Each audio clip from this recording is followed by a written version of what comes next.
Welcome to the Journey Museum. We're currently standing in the Sioux Indian Museum, which is operated by the Indian Arts and Crafts Board under the Department of the Interior. We're currently standing with one of our two brain-tanned buffalo hide teepees. These teepees have been in use from between 2,000 and 3,000 years by cultures on the Great Plains.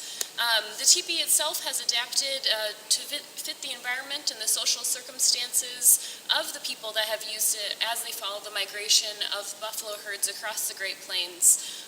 For example, before the time of the horse, many Plains cultures utilized dogs to travel and to follow the migration of the buffalo herds. So the teepees that we see today probably would have been shorter in those days, just because of the heavy loads that these dogs would have had to carry.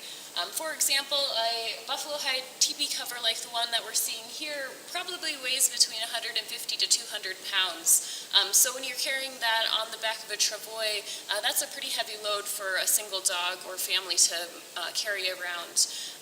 In addition, we're looking at lodgepole pine poles, which would be the preferred type of material you'd want to strip down to actually use for your framework poles.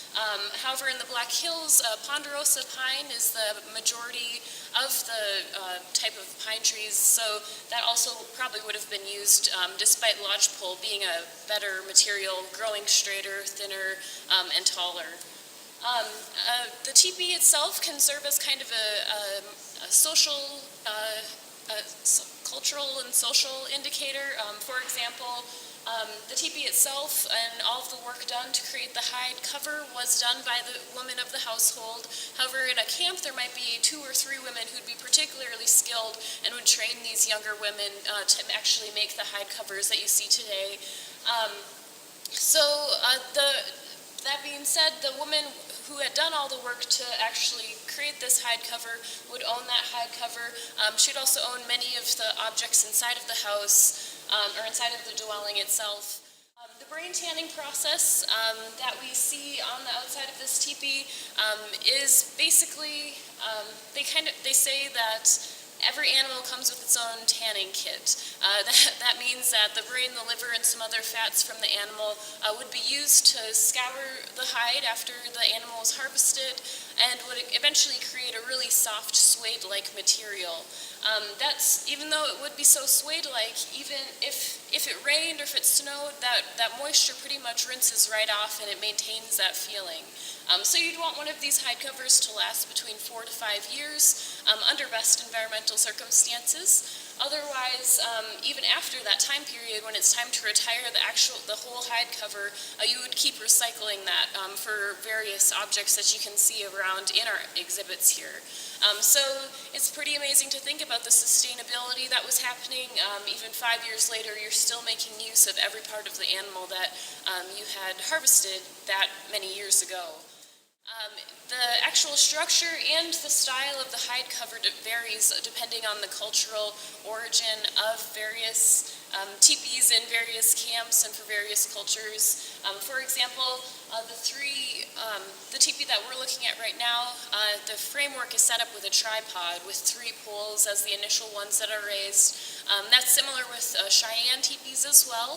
However, Crow and Blackfeet teepees often have a quadruped or 4-pole system that those 4 poles are raised.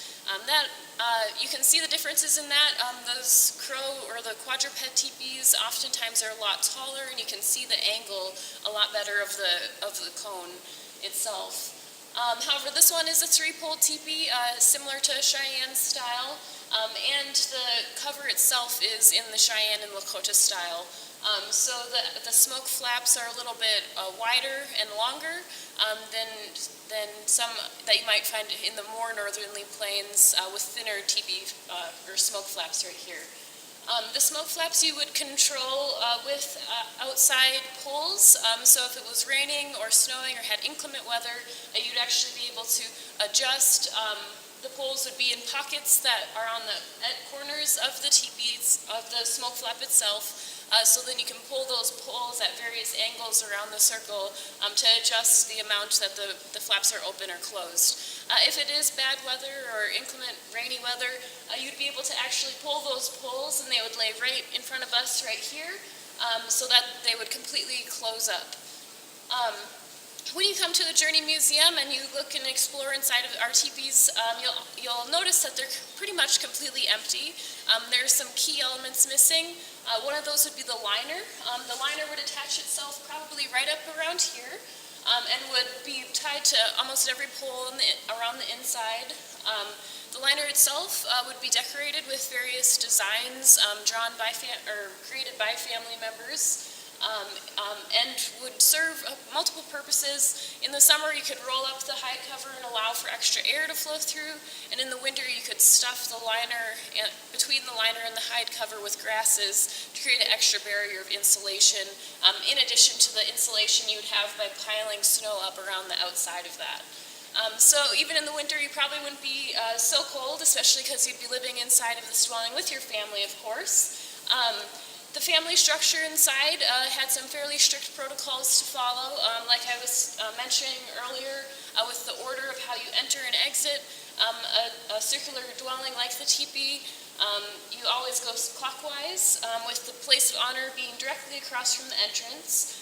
Oftentimes, the female head of household, the mother, the grandmother, would sit on this side next to the doorway to welcome family members and guests into the home, whereas the youngest daughter would sit on this side of the place of honor, with the oldest male son on this side of the place of honor. So it was very organized and very orderly so that people had protocols and they had their own areas of where their belongings would have been as well. Also, one thing you'll probably notice is that there's no fireplace inside of this teepee itself. The fireplace actually wouldn't be directly underneath the smoke flap hole, especially when it's closed. It might, have the ability to be dripped on and stuff if it were raining. But if the fireplace is a little bit forward, more towards the door, the column of heat can still force the air and the smoke out through the top, even if the smoke flaps are nearly closed. Another thing that you'll notice is that our hide covers aren't painted. Oftentimes in photographs and other documentation, you'll hear and see that a lot of these hide covers were painted with different various designs indicating political, social, or spiritual status among the people. These designs might also indicate some protocols that people had to follow while they actually lived inside or were having a social gathering inside a teepee like this one. The designs that you would find on the cover itself would vary depending on cultural origin and family members. So you would never really see two hide covers that are exactly the same. Some hide covers might also have narrative stories on them, similar to buffalo robes that you'll see in our museum. These narrative designs were stories and accomplishments that people would bring to the camp historian, who would then verify their story or their accomplishments and deeds, and then help them paint the designs onto their teepee cover. So the designs that you'll see on the actual teepee serve a purpose other than just knowing whose house is whose house if you're in a much larger camp.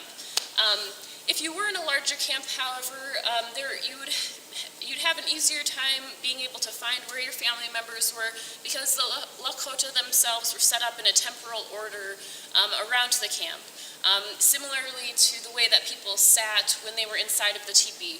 For example, the entrance to a camp would always face east. If you did not enter the camp through that eastwardly entrance, you risked the assumption by others that you'd be considered an enemy of the camp. So you'd always want to enter through that eastwardly entrance. However,